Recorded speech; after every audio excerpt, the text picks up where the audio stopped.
अस्सलाम अलैकुम व रहमतुल्लाह व बरकातुहू। मेरे प्यारे भाइयों और बहनों, आज हम एक बहुत ही इंपॉर्टेंट टॉपिक पर बात करेंगे। एक ऐसी रियलिटी जिसे हम अपनी लाइफ के हर पल फेस करते हैं।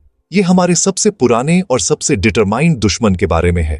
कुरान, जो अल्लाह का कलाम है, हमें यह बहुत क्लियरली बताता है। अल्लाह ऑलमाइटी कहता है, बेशक शैतान तुम्हारा दुश्मन है तो उसे दुश्मन ही समझो। ये कोई सजेशन नहीं है, ये एक कमांड है। हमें सीधे हमारे क्रिएटर ने बताया है कि एक ऐसा बीइंग है जिसका पूरा मिशन हमें गुमराह करना है, हमें नेकी के रास्ते से हटाकर पछतावे की गहराई में ले जाना है। यह दुश्मन कोई मिथ या फेरी टेल कैरेक्टर नहीं है, वह रियल है और उसका नाम इब्लिस है, जिसे शैतान या सैटन भी कहते हैं। वह यह काम शुरुआत से ही कर रहा है, जब से हमारे फादर आदम अलैहिस्सलाम का टाइम था। बहुत से लोग इस दुश्मन के नेचर को गलत समझते हैं। वे उसे कोई दूर की ताकत समझते हैं, कुछ ऐसा जो सिर्फ बहुत बुरे लोगों को अफेक्ट करता है। लेकिन सच ये है कि शैतान का काम पर्सनल है। वह हम में से हर एक को टारगेट करता है, सबसे पायस से लेकर उन लोगों तक जो अपने फेथ के साथ स्ट्रगल कर रहे हैं। उसका गोल सिंपल है, हमें अल्लाह को भुला देना और उसके कमांड्स को डिसऑबे करना। वह चाहता है कि हम उसके रिबेलियन में शामिल हों, उसके साथ उसकी एटर्नल पनिशमेंट शेयर करें। उसने खुद यह दुश्मनी डिक्लेयर की थी। जब उसे अल्लाह की रहमत से बाहर निकाला गया तो उसने रिपेंट नहीं किया। इसके बजाय उसने मोहलत मांगी, एक चांस मांगा, यह प्रूव करने के लिए कि ह्यूमैनिटी अल्लाह की फेवर के लायक नहीं थी। अल्लाह ने उसे यह मोहलत दी, उसके लिए नहीं बल्कि हमारे लिए एक टेस्ट के तौर पर, यह देखने के लिए कि कौन अपने क्रिएटर के प्रति सच्चा रहेगा। तो कौन है यह दुश्मन? कुरान हमें उसकी कहानी बताता है ताकि हमें एक पावरफुल लेसन सिखा सके। वह सिर्फ कोई रैंडम बीइंग नहीं था, वह कभी एक हाई पोजीशन में था, एंजल्स के साथ वर्शिप करता था। उसने अल्लाह की पावर और मैजेस्टी को फर्स्ट हैंड देखा था। फिर भी इसके बावजूद उसने एरोगेंस और डिसोबीडियंस का रास्ता चुना। यह हम सभी के लिए एक चिलिंग रिमाइंडर है। चाहे हम कितनी भी वर्शिप करें, चाहे हमें कितना भी नॉलेज होने का लगे, हम शैतान की फुसफुसाहट से कभी सेफ नहीं हैं अगर हम अपने दिलों में प्राइड को आने देंगे। उसकी कहानी सिर्फ एक कहानी नहीं है, ये हमारे फेथ के फैब्रिक में खुदी हुई एक परमानेंट वार्निंग है, जो हमें प्राइड की डिस्ट्रक्टिव पावर और हमारे लॉर्ड के सामने ह्यूमिलिटी की इंपॉर्टेंस याद दिलाती है। इसलिए हमें इस लड़ाई की रियलिटी को एक्नॉलेज करके शुरू करना चाहिए। ये एक स्पिरिचुअल वॉर है जो हर दिन हमारे अपने दिलों और दिमागों में होती है। शैतान हमारे सामने सींगों और पिच फोर्क के साथ नहीं आता। वह एक कार्टूनिश इमेज है। उसके मेथड्स कहीं रेमेम्ब्रेंसा सब्टल और सोफिस्टिकेटेड है। वह हमारी वीकनियों, हमारी इच्छाओं, हमारे डर को जानता है। वह इस नॉलेज को हमारे खिलाफ इस्तेमाल करता है, संदेह फुसफुसाता है, पापों को ब्यूटीफाई करता है और नेकी के रास्ते को मुश्किल और बोझिल दिखाता है। उसे अल्लाह ने जिस तरह एक क्लियर, ओपन दुश्मन के रूप में डिस्क्राइब किया है, उसे पहचानना ही उसके बुरे स्कीम्स से खुद को बचाने और पैराडाइज की तरफ ले जाने वाले रास्ते पर स्टेडफास्ट रहने का पहला कदम है। हमें हमेशा अलर्ट रहना चाहिए। अपने दुश्मन को सही से समझने के लिए हमें शुरुआत में जाकर उसके ओरिजिन और उसके पतन का कारण समझना होगा। एक कॉमन मिसकॉन्सेप्शन जो अक्सर दूसरे ट्रेडिशंस में पाया जाता है, वह यह है कि इब्लिस एक एंजल था। हालांकि कुरान इस मिसअनफियर स्टैंडिंग को बहुत क्लियरली ठीक करता है। अल्लाह कहता है, वह जिन्न में से था और उसने अपने रब के हुक्म की नाफरमानी की। जिन्न अल्लाह की एक क्रिएशन है जो धुएं रहित आग की लपट से बने हैं, जैसे इंसान मिट्टी से और एंजल्स एनलाइटेंसी से बने हैं। हमारी तरह उनके पास फ्री विल है। वे अल्लाह का कहना मान सकते हैं या नाफरमानी कर सकते हैं। इब्लिस जिन्न में से एक बहुत ही डिवोटेड वर्शिपर था, इतना कि उसे एक ऊंचे मुकाम तक पहुंचाया गया था, एंजल्स के साथ वर्शिप करता था। बड़े इम्तिहान का पल तब आया जब अल्लाह ऑलमाइटी ने हमारे पिता आदम अलैहिस्सलाम को बनाया। अल्लाह ने आदम को हर चीज के नाम सिखाकर उन्हें इज्जत दी और फिर एंजल्स को और इब्लिस को जो उनके साथ था, आदम को सजदा करने का हुक्म दिया। इज्जत और सम्मान के निशान के तौर पर। एंजल्स, जो आज्ञा मानने के लिए बनाए गए थे, सबने बिना सवाल किए तुरंत सजदा किया। हालांकि इब्लिस ने इनकार कर दिया। जब अल्लाह ने उससे पूछा कि उसने नाफरमानी क्यों की, तो उसके जवाब से वह बीमारी सामने आई जो उसके दिल में जड़ जमा चुकी थी। उसने कहा, मैं उससे बेहतर हूं।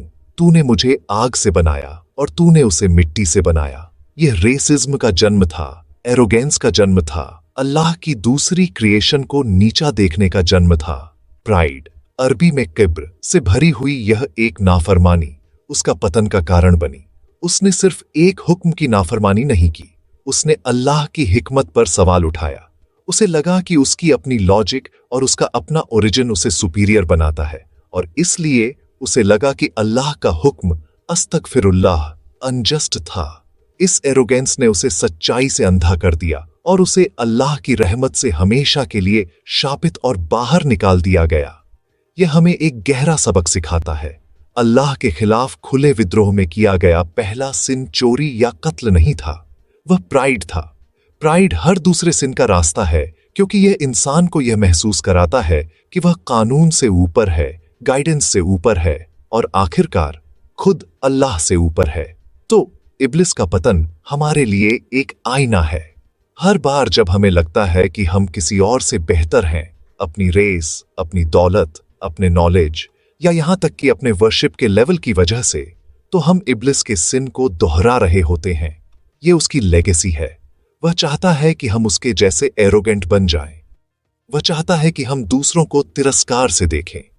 वह चाहता है कि हम अल्लाह की हिकमत और उसके फैसलों पर सवाल उठाएं। इसे समझना बहुत जरूरी है, क्योंकि यह हमें हमारी अपनी कई स्पिरिचुअल प्रॉब्लम्स की जड़ को पहचानने में मदद करता है। ह्यूमिलिटी शैतान के जहर का एंटीडोट है। अल्लाह और उसकी क्रिएशन के सामने खुद को हम्बल करके हम अपने सबसे बड़े दुश्मन के प्राइमरी वेपन के खिलाफ एक पावरफुल शील्ड बनाते हैं। अब जब हमें पता है कि शैतान कौन है और क्यों वह हमारा दुश्मन है, तो हमें उसकी टैक्टिक्स को समझना होगा। आखिर वह लोगों को गुमराह कैसे करता है। उसके पास कई तरह की ट्रिक्स हैं जो हमारी इंसानी वीकनियों का फायदा उठाने के लिए डिजाइन की गई है। उसके सबसे पावरफुल टूल्स में से एक है वसवसा या बुरी फुसफुसाहट। पैगंबर मोहम्मद सल्लल्लाहु अलैहि वसल्लम ने हमें बताया कि शैतान आदम के बेटे में ऐसे बहता है जैसे खून उसकी नसों में बहता है। वह हमारे दिलों में संदेह फुसफुसाता है। वजू के दौरान वह फुसफुसा सकता है, क्या तुमने वाकई 3 बार हाथ धोया? नमाज के दौरान वह फुसफुसाता है, क्या तुमने 3 रकअतें पढ़ी या 4? उसका गोल है हमारी इबादतों में कंफ्यूजन, एंजाइटी और फ्रस्ट्रेशन पैदा करना, ताकि हम आखिरकार उन्हें छोड़ दें। एक और बहुत इफेक्टिव स्ट्रैटेजी है पापों को खूबसूरत और अपीलिंग दिखाना। अल्लाह हमें कुरान में बताता है कि शैतान ने उनके कामों को उनके लिए अच्छा बना दिया। वह कुछ ऐसा लेता है जो हराम है, कुछ मना और नुकसानदेह है, और उसे एक खूबसूरत पैकेज में लपेट देता है। वह इंटरेस्ट, रिबा को प्रॉफिट या बिजनेस ग्रोथ के रूप में दिखाता है। वह इम्परमिसिबल रिलेशनशिप्स को लव और फ्रीडम के रूप में दिखाता है। वह एक्स्ट्रावेगेंस और फिजूल खर्ची को लाइफ एंजॉय करना के रूप में दिखाता है। वह लोगों को यकीन दिलाता है कि थोड़ा सिन करने से कोई नुकसान नहीं होगा, कि वे बाद में तौबा कर सकते हैं या कि बाकी सब भी ऐसा ही कर रहे हैं। वह बुराई का एक मास्टर मार्केटर है जो जहन्नम के रास्ते को एक खूबसूरत इनवाइटिंग गार्डन की तरह दिखाता है जिसमें अस्थायी सुख भरे होते हैं। शैतान हमारी सबसे इंपॉर्टेंट इबादत नमाज के दौरान भी हमें भटकाने के लिए अथक प्रयास करता है। पैगंबर सल्लल्लाहु अलैहि वसल्लम ने हमें खिंजाब नाम के एक खास शैतान के बारे में बताया है जिसका काम ही एक इंसान और उसकी नमाज के बीच आना है। वह तुम्हें वो चीजें याद दिलाता है जो तुम पूरी तरह भूल चुके थे। तुमने अपनी चाबियां कहां छोड़ी, तुम्हें दुकान से क्या खरीदना है, एक ईमेल जो तुम भेजना भूल गए। वह ऐसा तुम्हारी एकाग्रता चुराने के लिए करता है ताकि तुम्हारी नमाज बिना किसी स्पिरिचुअल कनेक्शन या दिल की हाजिरी, खुशू के सिर्फ खाली हरकतें बन जाएं। अगर वह हमारी नमाज को भ्रष्ट कर सकता है तो वह जानता है कि उसने अल्लाह से हमारे प्राइमरी कनेक्शन को कमजोर कर दिया है, जिससे हम उसकी दूसरी टेम्पटेशंस और ट्रिक्स के लिए कहीं रिमेम्ब्रेंसा वल्नरेबल हो जाते हैं। इसके अलावा शैतान लोगों के बीच, खासकर मोमिनों के बीच, फूट और दुश्मनी बोना पसंद करता है। पैगंबर सल्लल्लाहु अलैहि वसल्लम ने फरमाया कि शैतान अरेबियन पेनिनसुला में पूजा किए जाने से निराश हो चुका है, लेकिन वह लोगों के बीच झगड़ा भड़काने से निराश नहीं हुआ है। वह पति पत्नी के बीच झगड़ों, दोस्तों के बीच लड़ाइयों और समुदाय के भीतर विवादों पर पनपता है। वह शक फुसफुसाता है, चुगली और बदनामी को बढ़ावा देता है और छोटी मोटी असहमति को बड़े झगड़ों में बदल देता है। वह जानता है कि एक बंटा हुआ समुदाय एक कमजोर समुदाय होता है। जब हम एक दूसरे से लड़ने में व्यस्त होते हैं तो हम अल्लाह की इबादत करने या अपने सच्चे कॉमन दुश्मन से लड़ने पर ध्यान नहीं देते। दुश्मन की टैक्टिक्स जानना आधी लड़ाई विक्ट्री ना है, बाकी आधी है खुद का प्रोटेक्शन करना सीखना। हमारे फेथ का सबसे खूबसूरत पार्ट यह है कि अल्लाह ने हमें बेसहारा नहीं छोड़ा है। उसने हमें शैतान के हमलों से खुद को बचाने के लिए स्पिरिचुअल वेपन्स का एक पावरफुल आर्सेनल दिया है। पहला और सबसे क्रूशियल पॉइंट यह समझना है कि शैतान के पास हम पर कोई रियल पावर या अथॉरिटी नहीं है। अल्लाह कुरान में कहता है, बेशक मेरे ईमान वाले बंदों पर तुम्हारा कोई अख्तियार नहीं है। यह सूरह अल हिज्र आयत 42 से है। उसकी एकमात्र डाउटी सजेस्शन की डाउटी है फुसफुसाहट की। वह टेम्पर्ट और इनवाइट कर सकता है, लेकिन वह हमें कुछ भी करने के लिए मजबूर नहीं कर सकता। उसकी फुसफुसाहट को फॉलो करने या उसे इग्नोर करने का चॉइस हमेशा हमारा होता है। हमारी प्राइमरी शील्ड अल्लाह की पनाह मांगना है। इसीलिए हमें औज़ु बिल्लाहि मिनश शैतानिर रजीम कहने का हुक्म दिया गया है, जिसका मतलब है मैं अल्लाह की पनाह मांगता हूं शैतान मरदूद से। कुरान पढ़ने से पहले और दूसरे समय जब हम उसका इन्फ्लुएंस महसूस करते हैं, यह सिर्फ एक फ्रेज नहीं है जिसे बिना सोचे समझे बोला जाए। यह दिल से एक सिंसियर दुआ है, हमारी वीकनी को कबूल करना और अल्लाह की डाउटी पर हमारी पूरी निर्भरता की घोषणा है जो हमें बचाएगा। जब हम अल्लाह पर अपना भरोसा, अपना तवक्कुल करते हैं तो हम खुद को ऑलमाइटी की प्रोटेक्शन में रखते हैं। और सच में एक शापित प्राणी की फुसफुसाहट एक ऐसे शख्स का क्या बिगाड़ सकती है जिसे सभी बादशाहों का बादशाह प्रोटेक्ट कर रहा हो।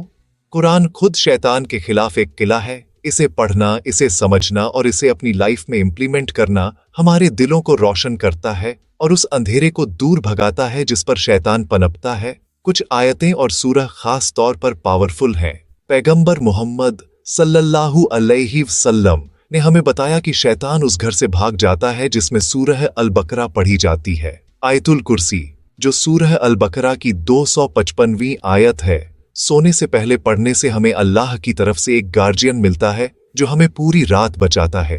कुरान के आखिरी 2 चैप्टर सूरह अल फलक और सूरह अन्नास को अल मुअव्वाजातैन, पनाह मांगने के 2 चैप्टर के नाम से जाना जाता है और वे खास तौर पर हर तरह की बुराई से प्रोटेक्शन के लिए नाजिल हुए थे, जिसमें शैतान की फुसफुसाहट भी शामिल है। आखिर में हमारी बेसिक इबादतों में कंसिस्टेंसी एक स्पिरिचुअल इम्यून सिस्टम बनाती है जो शैतान को दूर भगाती है। 5 वक्त की नमाज टाइम पर अदा करना, अल्लाह को अक्सर धिक्र के जरिए याद करना, जैसे सुभान अल्लाह, अल्हम्दुलिल्लाह, अल्लाहू अकबर कहना, सिंसियर दुआ करना और चैरिटी देना, सब शैतान की हम पर पकड़ को कमजोर करते हैं। जब हम लगातार अल्लाह की याद में लगे रहते हैं तो हमारे दिल अच्छे कामों में बिजी रहते हैं, जिससे ईविल विस्पर्सों को जड़ जमाने की जगह नहीं मिलती। पैगंबर ने हमें घर में दाखिल होने और निकलने के लिए, खाने के लिए और कई दूसरी डेली एक्टिविटीज के लिए खास दुआएं सिखाईं। ये रिमेम्बरेंस दाश्त के काम हमें पूरे दिन अल्लाह से जोड़े रखते हैं, जिससे हम अपने दुश्मन के लिए एक मुश्किल टारगेट बन जाते हैं। आखिर में मेरे प्यारे भाइयों और बहनों, हमें उस रियलिटी को समझना होगा जो अल्लाह ने हमें सिखाई है। शैतान कोई दोस्त नहीं है, वह कोई गलत समझा गया एंटी हीरो नहीं है। वह, जैसा कि कुरान कहता है, एक खुला दुश्मन है, मुबीन। वह हमें कभी अच्छी सलाह नहीं देगा। वह हमें कभी भी लंबे समय में किसी भी फायदेमंद चीज की तरफ नहीं ले जाएगा। उसकी प्रॉमिसेस धोखेबाज हैं और उसके इनविटेशंस इस दुनिया और अगली दुनिया में सिर्फ बर्बादी की तरफ ले जाते हैं। अल्लाह हमें वार्न करता है, शैतान तुम्हें गरीबी से फियर आता है और तुम्हें बदकारी का हुक्म देता है, जबकि अल्लाह तुमसे अपनी तरफ से माफी और फजल का वादा करता है। ये सूरह अल बकरा आयत 268 से है। हमें चुनना होगा कि हम किसका वादा मानेंगे, सबसे रहम करने वाले का वादा या शापित शैतान की धमकी। शैतान के खिलाफ लड़ाई जिंदगी भर का स्ट्रगल है। ऐसे समय आएंगे जब हम मजबूत होंगे और ऐसे भी जब हम लड़खड़ा सकते हैं। कुंजी यह है कि कभी हार न माने। अगर हम फिसल कर कोई सिन कर बैठते हैं तो हमें मायूस नहीं होना चाहिए। डिस्पेरी शैतान के सबसे प्यारे हथियारों में से एक है। वह फुसफुसाता है, तुम बहुत गुनाहगार हो, अल्लाह तुम्हें कभी माफ नहीं करेगा। लेकिन तौबा का दरवाजा, तौबा हमेशा खुला है, हमारी आखिरी सांस तक। हमें तुरंत अल्लाह की तरफ लौटना चाहिए, उससे माफी मांगनी चाहिए और गलती न दोहराने का इरादा करना चाहिए। हर बार जब हम तौबा करते हैं तो हम शैतान को एक झटका देते हैं और अल्लाह ऑलमाइटी के प्रति अपनी वफादारी की पुष्टि करते हैं। एक सच्ची तौबा इस जारी जंग में एक जीत है। इसलिए आइए हम उन हथियारों से लैस हों जो अल्लाह ने हमें दिए हैं। आइए हम अल्लाह की रस्सी को स्ट्रॉन्गी से थामे रहें, जो कुरान और उसके रसूल सल्लल्लाहु अलैहि वसल्लम की सुन्नत है। आइए हम अपने दिनों और रातों को अल्लाह की याद से भर दें, अपनी सलातों को एकाग्रता से कायम करें और फुसफुसाने वाले की बुराई से हमेशा उसकी पनाह मांगते रहें। आइए हम घमंड से सावधान रहें, वह बीमारी जिसने इब्लिस को बर्बाद कर दिया, और अपने सभी मामलों में विनम्रता का अभ्यास करें। आइए हम भाईचारे और बहनचारे के अपने रिश्तों को भी मजबूत करें, क्योंकि भेड़िया उस भेड़ का शिकार करता है जो झुंड से भटक जाती है। एक एकजुट समुदाय दुश्मन के बांटने और विक्ट्रीने के प्रयासों के खिलाफ एक मजबूत किला है। आइए हम हमेशा याद रखें कि हमारी अंतिम मंजिल या तो जन्नत स्वर्ग है या जहन्नम नरक। शैतान हमें आग की तरफ खींचने के लिए 24 घंटे काम कर रहा है, इसलिए हमें स्वर्ग के लिए और भी रिमेम्ब्रांसा लगन से कोशिश करनी चाहिए। ये जिंदगी एक इम्तिहान है और हमारा दुश्मन साफ है। हम अल्लाह ऑलमाइटी से दुआ करते हैं कि वह हमें और हमारे परिवारों को शैतान की चालों से बचाए। हम उससे दुआ करते हैं कि वह हमारे दिलों को अपने दीन पर मजबूत रखे, हमें उन लोगों में से बनाए जो बात सुनते हैं और उसकी सबसे अच्छी पैरवी करते हैं, और हमें अपनी इच्छाओं और हमारे घोषित दुश्मन पर जीत दिलाए। आमीन।